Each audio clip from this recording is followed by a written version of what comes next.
Sir, sino pwede lapitan pang negosyo lang? Emergency funds. Okay? So, regarding po sa question nyo, marami naman pong different lending companies, okay, na pwedeng magbigay po sa inyo ng ganyang business loan, emergency fund loan, okay, or salary loan, or kung anumang loan yan.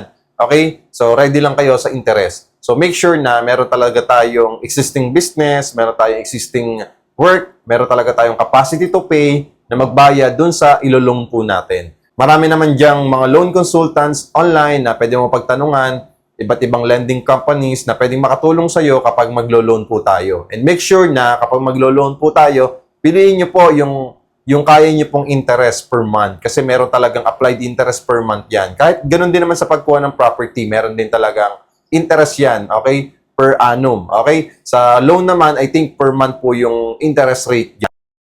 Better na mag-inquire po kayo sa mga lending institutions, private or public, okay? I think pwede ka rin mag-loan kay Pag-ibig, okay? Nasa sayo kung anong loan yung papasukin mo, and meron din naman po kay bank, okay? Depende rin po yan kung anong loan yung papasukin nyo sa bangko.